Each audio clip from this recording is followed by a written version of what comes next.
सरकार एक भी स्कूल अपने कार्यकाल में नहीं खोल सकती है, तो इसी प्रकार बने बनाए स्कूल का नाम बदल करके क्रेडिट लेना चाहती है। यह पूरे तरह से शिक्षा के भगवाकरण का मामला है। यह पूरे तरीके से इस समाज, इस राज्य के जो वंचित तबका के नायक थे, जिन्होंने पिछड़ों को, दलितों को, वंचितों को शिक्षा के लिए आगे बढ़ाया, जिन्होंने उनके न्याय के लिए, उनके अधिकार के लिए, उनके बराबरी के लिए संघर्ष किया, यह उनके इतिहास को मिटाना चाहता है कि जब तक रास बिहारी बाबू जैसे लोगों का इतिहास जिंदा रहेगा समाज में, तब तक इनके आरएसएस के जो विचारक है, जो आरएसएस के सावरकर है, गोलवलकर है, हेडगेवार है, इनका विचार स्थापित नहीं हो सकता है। इनका इतिहास में कोई योगदान नहीं है। ये इतिहास मिटा करके इतिहास बनाने की साजिश रच रही है। इसको मधेपुरा की जनता, बिहार की जनता और इस देश की जनता बर्दाश्त नहीं करेगी।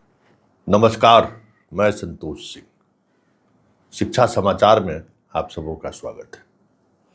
और आज हम शिक्षा समाचार में बिहार के उन तमाम अभिभावक जिनके बच्चे स्कूल में पढ़ रहे हैं, उनसे भी, सरकारी स्कूल में जिनके बच्चे सरकारी स्कूल में नहीं भी पढ़ रहे हैं, उनसे भी, और जिनके बच्चे अब इस बिहार से बाहर कहीं किसी और प्रदेश में नौकरी कर रहे हैं या इस प्रदेश को छोड़कर दूसरे प्रदेश जा चुके हैं, ऐसे अभिभावक से भी मेरा यह संवाद है।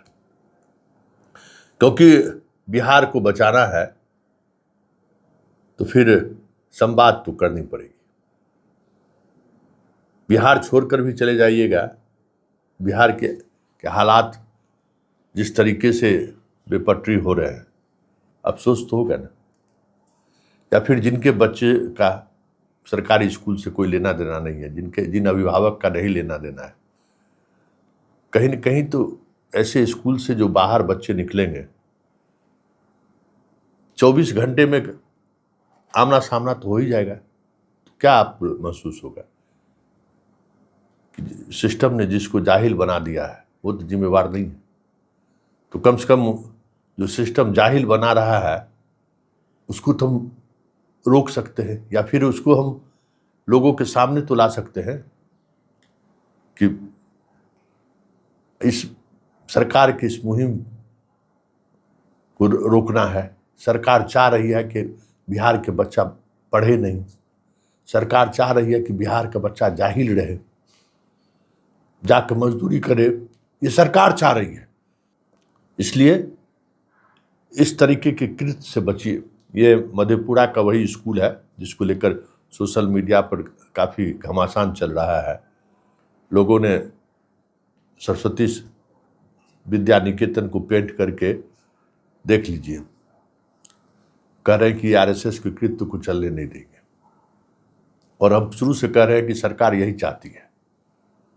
सरकार इसी तरीके की विवाद चाहती है ताकि शिक्षा पर सवाल उसको कोई नहीं करे, शिक्षकों के हालात पर सवाल कोई नहीं करे। ये जो प्रवृत्ति है ना, इस पे सरकार को स्पेस मिल जाएगा अपनी नाकामी छुपाने के लिए। आज भास्कर के फ्रंट पेज पर छपरा के स्कूल की तस्वीर छपी है, देख लीजिए। एक कमरे में 4 स्कूल है, मतलब 4 क्लास। सरकार की औकात नहीं हुई है अपने जीवन काल में, मतलब सरकार कहती है जितना स्कूल खुला है, एक को 1 कट्ठा जमीन दिला पाई है ना, बिल्डिंग बना पाया है ठीक से, और इसी को छुपाना चाहती है ना सरकार। अभी एक बेगूसराय का लिस्ट सोशल मीडिया पर काफी चल रहा है, सरप्लस टीचर का। ये नीतीश बाबू का जो है सुकृत्य है। 90% स्कूल में 100 गो विद्यार्थी नहीं है। आप समझ जाइए, हर गांव में, हर टोला में हम स्कूल खोलेंगे। क्या कंसेप्ट है भाई? खिचड़ी खिलाएंगे, निरक्षर बना कर रखेंगे। पैंट शर्ट का कपड़ा देंगे, निरक्षर बना कर रखेंगे। स्कॉलरशिप देंगे, निरक्षर बना कर रखेंगे। पिछले 15 वर्षों में जितना अनस्किल्ड हम लोग हुए हैं, बिहार के लोग, 50 साल में नहीं हुआ होगा। ये जो मुफ्त की पढ़ाई और शिक्षा और ये जो खैरात बांटकर जो नीतीश ने जो स्ट्रक्चर को ध्वस्त किया है, आज गरीब की बेटी ना तो खेत में काम करने की स्थिति में है,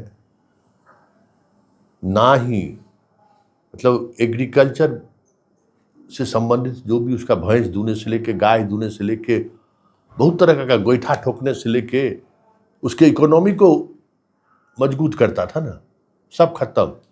सबका माँ बाप लाचार है, सबकी बेटी मोबाइल के चक्कर में पड़ी हुई है। अब गांव में जो है, समस्तीपुर में जो घटना घटी है, गांव में साधारण परिवार की बच्ची, मजदूर की बेटी है, लड़का उसको गोली मार दिया। क्यों भाई? तो हमको मोहब्बत हो गया और ना कह रही है, तो ये अभी एक गोली मारी है, अब हर दिन आने वाले समय में 50 लोगों को गोली मारेगा, एक दूसरे को मारेगा, मरेगा, बस यही होगा। क्योंकि जो जिस चीज़ों से आदमी का सोच संस्कार बदलता है वो है शिक्षा, वो देना है नहीं। स्कूल में लड़का लड़की को बैठा के रखना है तो क्या करेगा? यही सब कर बताइए। सब उम्र में जो है गोली मारा मारी होता था हम लोग के जमाने में, पढ़ाई से फुर्सत रहता था किसी को? बताइए।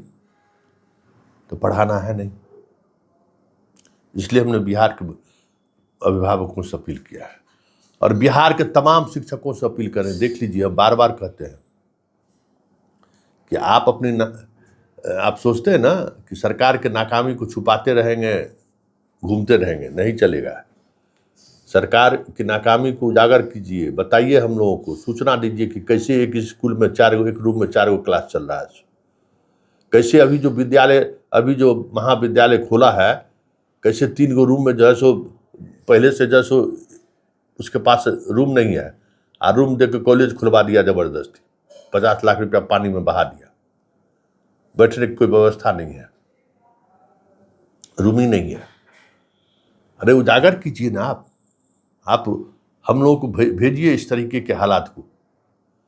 और जितना आप छुपाए, आप सोचते हैं ना कि हमारे स्कूल के बारे में आएगा ना तो कहीं आ गया कोई देखने वाला तो फिर पढ़ाना पड़ेगा, तो पढ़ाने से जितना भागेगा और उसकी वजह से स्कूल की नाकामी को जितना छुपाइएगा, आज न कल आपको तो जाना ही जाना है।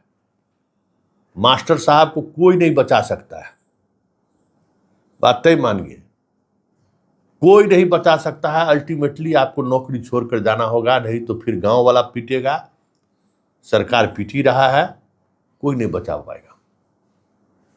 देख रहे हैं ना, यही सवाल हम प्रोफेसर सबसे भी कहते थे पढ़ाइए, स्कूल में कैसे छात्र आवे, इस पर आवाज उठाइए।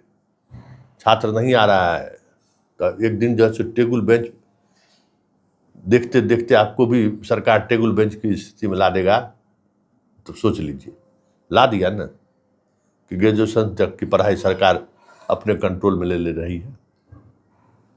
सबका दिन आएगा। जितने लोग इस तरीके के मामले में चुप्पी साध बैठे हैं, सबको एक दिन ऐसा हाल देखना पड़ेगा, सबों को इस स्थिति से गुजरना पड़ेगा। सिस्टम और सरकार की मनमानी के पर चुप रहिएगा तो आपको लगता है कि आप नौकरी करके निकल जाएंगे, ना, कहीं न कहीं आप फंसिएगा ही, और फिर कहीं के नहीं रहिएगा कि न समाज आपके साथ खड़ा रहेगा, न छात्र आपके साथ खड़ा रहेगा, अकेले रहिएगा। पटना यूनिवर्सिटी में जबरदस्त जमावड़ा इन लोगों ने जुटाया, उससे नहीं होने वाला है। सबको साथ लेकर समाज से संवाद कीजिए। इसलिए शिक्षकों से हम कह रहे हैं कि सरकार के नाकामी को हम लोगों तक पहुंचाइए। सरकार नाकामी छुपाने का हर वक्त कुछ न कुछ निकालते रहता है, जिससे हम लोग आपस में एक दूसरे पर कीचड़ उछालते रहे।